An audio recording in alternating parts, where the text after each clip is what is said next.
Well, we're here with the neighborhood news here today with Ozzy O from Hawkeye Harvest Food Bank. How are you, Ozzy? Well, good, Jay. It's really nice to reach out to me today so we can talk a little bit about Hawkeye Harvest Food Bank. Yeah, got through the year 2020 and was a little different things. So moving in 2021, hopefully you got some great things going forward. What do you have? What do you have happening there? Well, 2020 was an interesting year to say the least, but we're looking forward. And one of the projects that we're really looking forward to at Hawkeye Harvest Food Bank is, and it's going to happen this spring, it's an opportunity for us to provide more locally grown fresh fruits and vegetables for our clients. What? So are you doing that, or who's bringing all those in? Well, here's how it works. We've got an anonymous donor has challenged us to help with providing fresh fruits and vegetables through North Iowa Fresh. Okay, all right. And so You know, they're so I mean, we're talking what, carrots and potatoes? yeah, carrots, onions, all the fresh vegetables, and with people with limited income, that's something that most people just can't afford. Sure, sure. So you guys have where are you guys located in case people are brand new to the area? Okay, we're located right across the parking lot from the new arena. Uh, so it's just right across the parking lot from the new arena to the west. Okay, yeah. And what are your hours and day of operation? Well, for donations, we're there from 9 to about 11, and to help clients, it's from 1 to 4. Um, and we think we've got a good program going here, and that donor has agreed to match dollar for dollar all donations up to a total commitment of $4,000. So that's pretty darn exciting. Yeah, that is fantastic right there. So if somebody's never used the food bank before, Ozzy, how does it work? Do I got to make an appointment with this time the way it is with? No, they can come and we do the social distancing. If they've never used the food bank before, they need to show proof of income and proof of residency. And then we'll get that filled out, and then they'll get a little card, and they can come once a month. To the food bank, and we'll provide enough food for 3 to 4 days during their monthly trip. We'll give them a list of the items, and then one of our client helpers will actually fill that out, and then they'll take it out and give it to them in their vehicle. Okay, well we've like you mentioned, we've been through a lot in 2020, and so hopefully we get back to normal, somewhat normalcy in 2021. We And sure hope so. Jay, here's how your listeners can help. They can send a check to Hawkeye Harvest Food Bank.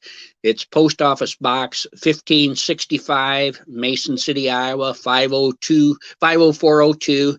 And if they just put fresh food match in the memo line of their check, that would be a huge help. That $4,000 will go a long ways. That should be able to provide enough fresh fruits and vegetables to last all summer and into the fall. It's just a huge opportunity.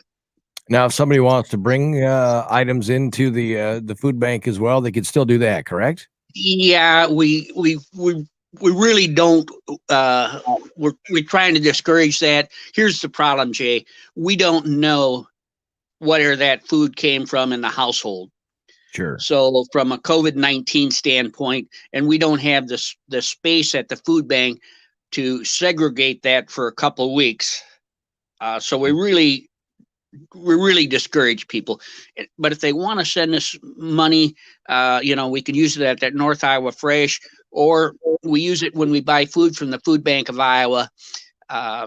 When we buy food from the Food Bank of Iowa, it's 16 cents a pound. Oh, wow. So, if somebody sends in a check for $100, just think of what that does at 16 cents a pound. That buys a lot of food for the food bank. You know what you get at the grocery store for $100, Jay. Oh, yeah, yeah, exactly. Not much. It ain't at 16 cents a pound, believe me. No, it's not. No, it's not. So that's really how people can help us more so. The financial support at this time sometime later, I hope that we can start accepting some of those other donations. But with the COVID-19 situation, we really don't feel comfortable with our volunteers handling that, because we have to handle every one of those donations to check for expiration dates. Sure.